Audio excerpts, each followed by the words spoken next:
Does anyone else hate setting big goals for the new year only to find by March you've actually fallen off track? Maybe you had the best of intentions, but your follow through has kind of been sucking, or maybe life has just been getting in the way, or other things have been taking priority as sometimes they have to. I want you to tune into this episode to go from feeling stuck and straying from your goals to embodying that woman and actually doing your routine and enjoying ticking off those habits in your habit tracker. If you're new here, I'm Dr. Tiffany Shelton Mariol, neuropsychologist, published author, and founder of Mod Ambition. I post every week about how to plan, manifest, and enjoy your dream life. So if you're into that, please tap that subscribe button. By the end of today's episode, you're going to know how to get back on track with your life and with your goals so that you can get out of that rut that you feel like you're in and stop breaking promises to yourself. And be sure to stick around to the end because I do have a free resource for you that's going to help you implement all the strategies in this episode today and really get you reset for the next quarter. All right, so let's jump right in. Let me start with the reason that you fell off track with your goals or with life has nothing to do with being weak or being lazy, which leads me to my very first tip when it comes to getting your life back on track and getting back aligned with your goals is to utilize something called acceptance and commitment as the first step in the process. So if you've been around my channel for a while, you know that I love this type of psychology called acceptance and commitment therapy. It's a form of positive psychology that not only focuses on what you're trying to get rid of, like in this situation, like any resistance to your goals, but also focusing on what do you want to create for your life. The larger idea is that you need to accept any resistance that is causing you to stray away from your goals or what's most important to you in life, while at the same time committing to take actions that are going to move you closer to those goals and what's most meaningful to you. So let's start with the acceptance piece. So you might be wondering, what the heck is acceptance in the first place? What am I trying to accept when it comes to getting back on track with my goals? And I would say overall, when it comes to getting back on track with your goals and with your life, there are two things that you could probably work on accepting, which is any resistance you may have to change and also accepting the season of life that you're in. And I love the Buddhist definition of acceptance, which is mindfulness plus self-compassion plus patience. So let's apply that to your situation of getting back on track in life and with your goals. Start by accepting the fact that you're gonna fall off track with your goals sometimes. That's normal. The most important thing is to continually practice getting back up again, which we'll talk a little bit more about later. Accepting the fact that falling off track with your goals is a healthy and normal part of building any new habit and any new system in your life is going to help you take the pressure off of trying to be perfect. The journey to establishing a new baseline for yourself or implementing a new habit into your life or even reaching a new goal is not a linear process. In fact, if you don't give up, it's more like a jagged up and down as you climb up. And it's important to contextualize the fact that anytime you're working towards a goal or trying to improve your life, it's common for life situations and various challenges to get in the way. For instance, I've talked a lot about on this channel, but part of my journey in becoming a mother and also being an entrepreneur and a full-time psychologist and a wife has been sprinkled with my children being sick a lot, which in turn means I'm sick a lot. And sometimes it makes it very difficult for me to stay on track with my goals simply because of the season that I'm in with having these little cute babies that are also in daycare and happen to get sick a lot. So a big component of me being able to get back on the horse is accepting this season that I'm in and reminding myself that it's normal to fall off track. I just have to get back on that horse. This also leads me to bring up another very important part of acceptance and commitment, which is self-compassion. Being able to work on your goals and get out of your rut from a position of grace and self-compassion is going to make it so much easier for you to accomplish your goals and get back on track. So if you're operating from a place that's driven by an inner critic, it's going to make it harder to make these changes sustainable because it's coming from a place of negativity. Let's move on to the commitment piece now. So once you've accepted either any resistance towards working on your goals or accepting the season that you're in right now, I want you to commit to taking actions towards your goals, even if you have to carry some of that resistance with you in the background, and even if you have to take those steps in a modified way to accommodate the season that you're in, I still want you to commit to taking action. So here are some things that may make it easier to take this committed action towards what's most important to you in life right now. When you find yourself facing resistance towards taking action towards your goals, I want you to ask yourself, what do I want versus what do I need? And I will admit, I did get this question from a Peloton class, but nonetheless, I think it's a really valuable question to ask yourself in these moments of resistance. What is it that I want right now? And what is it that I actually need? And this can help you put into perspective your desires in the moment versus your larger goals for yourself and for your life. Another thing that can be helpful for you when you're thinking about committing to these actions is knowing your why. So in the Mod Ambition Planner, there's a very valuable exercise in the Goal Planner section of the planner that can help you really define your why. And because it's in the planner, you stay connected with it throughout the quarter. And research has shown that really staying connected to your why helps keep you motivated along your journey to achieve your goals, and it helps you get there faster. Lastly, when it comes to taking actions committed to your goals and getting back on track in life, I want you to build your confidence in yourself through what's called esteemable acts. These acts are going to be acts of committing to your values. So there's a lot of psychology research that shows that the way that we build confidence in ourselves is not through things like affirmations or thinking good thoughts. All those things are great if you already believe in them, right? But if you want to build self-esteem, you really want to do that by doing actions that are going to build your self-esteem. These things are called esteemable acts. And this is important because the more that you prove to yourself that you can keep your promises to yourself, the easier it's going to be disciplined and commit to these types of actions. And there's actually a very helpful book on this called Esteemable Acts by Francine Ward that you can check out if you're interested in learning more about this topic. Okay, moving on, Paulo Coelho said, "One day or day one, you decide."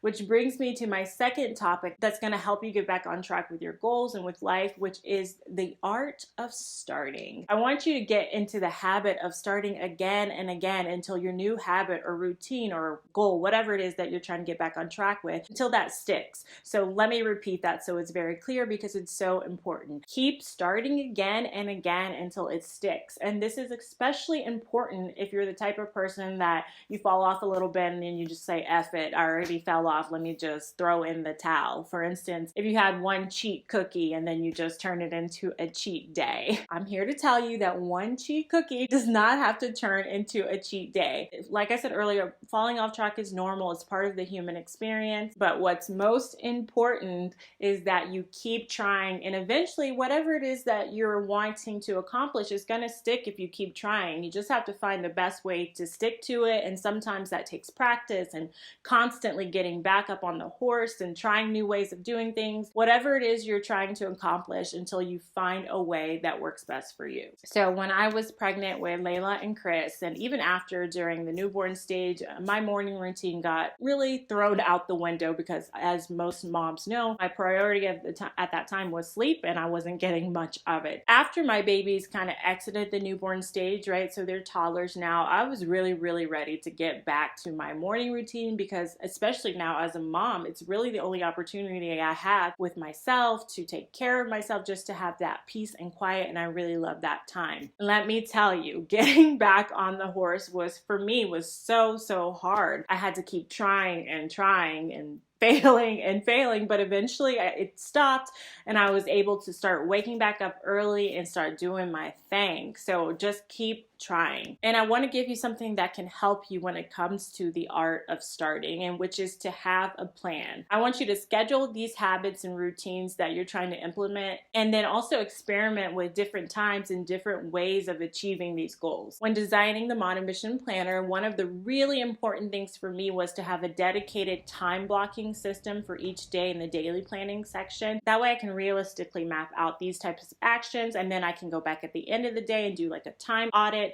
to make sure that I'm staying on track. And with that comes the requirement to actually stick to this schedule that you're blocking out. And even if you have to do these in small ways, like for instance, you find that time has gotten away from you and you don't have much time to do what you plan, just do it as small way as you can, just to get in the habit of doing that thing. So for example, let's say you put working out at the end of your day on your schedule and the day has gotten away from you and you're exhausted and you really don't have that much time to do the workout even that you plan. Instead of just scrapping the workout or just saying forget about it, I'm gonna maybe change my goal, I want you to maybe just take 5 minutes to put on your workout clothes and maybe even just stretch, but just get in that habit of sticking to what you have planned is going to help you be more disciplined and get in the habit of doing what you plan. And before I move on, if you're finding this information information helpful, please smash that like button and be sure to subscribe. It really helps me keep showing up to give you the best information on planning, manifesting, and enjoying your dream life. I don't know who needs to hear this, but you can do all the planning and intending you want, but it's nothing without execution. Here are some strategies to execute your plan to get back on track with your goals. The first one is the tried and true execution hack of accountability. We're social creatures, so anytime that we can add the element of accountability into our goals, it makes it that much easier to achieve them. Next, I want you to utilize the Atomic Habit System by James Clear. I know we probably all read that book, but I want to give you a quick refresh just in case it's been a while. In the book Atomic Habits by James Clear, which is similar to strategies in the book 12-Week Year, he says that our goals are just lag indicators of our behaviors and our systems in our life. And in the book The 12-Week Year, these are called lag indicators, the bigger goal, the outcome, and lead indicators,